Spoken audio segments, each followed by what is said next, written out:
சார்பாக அனைவருக்கும் வணக்கம்.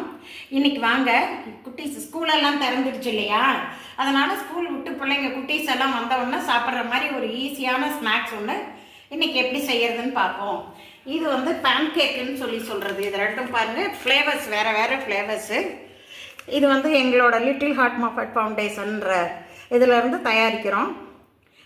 ஃபுல்லாக ஆர்கானிக்கில் செய்கிறோம், எந்த கெமிக்கல்ஸும் கலக்காதது.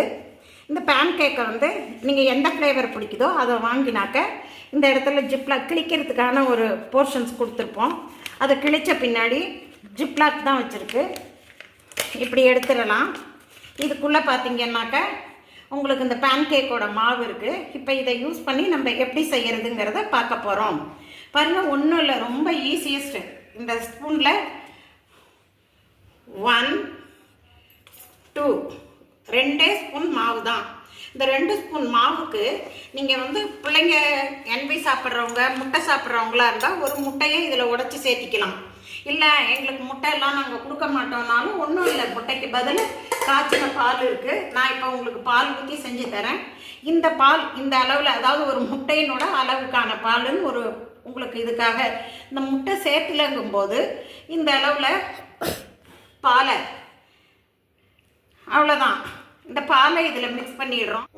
அதாவது எங்களோட ப்ராடக்ட்ஸில் ஒயிட் சுகர் சேர்க்கறது இல்லை, அதனால் நாங்கள் வந்து ஜாகரி சேர்த்துக்கிறோம்.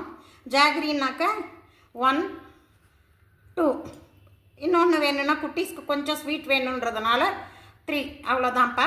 இல்லை மேபி எங்களுக்கு இந்த ஜாகரி கையில் இல்லைன்னா ஒயிட் சுகர் கூட இதே 3 ஸ்பூன் சேர்த்துக்கலாம், அதுவும் உங்கள் வில்லிங் தான். சேர்த்துட்டு இதை நல்லா அடிக்கணும். அடிமா, வெறும் பால் போதும். நம்ம மாவு வந்து கொஞ்சம் தோசை மாவு பதத்துக்கு வரணும். பத்தலைன்னா இன்னும் கொஞ்சம் பால் கூட சேர்த்தி ஒரு 2 ட்ராப்ஸ் விட்டிங்கன்னா கூட போதும். பாலை விட்டு கொஞ்சம் தோசை மாவு பதமும் இல்லாமல் இட்லி மாவு பதமும் இல்லாமல் இந்த இதில் கலந்துட்டு தோசை சட்டி பாருங்கள் அடுப்பில் வச்சு அப்படியே, அவ்வளோதான். இது லேசாக ரவுண்ட் ஷேப்புக்காக உங்களுக்கு, அவ்வளோதான்.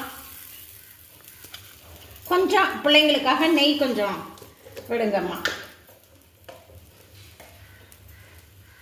போதுமா, ரொம்பவும் நெய் சேர்க்க வேண்டாம், அவ்வளோதான். இது அப்படியே உப்பிட்டு வரும்.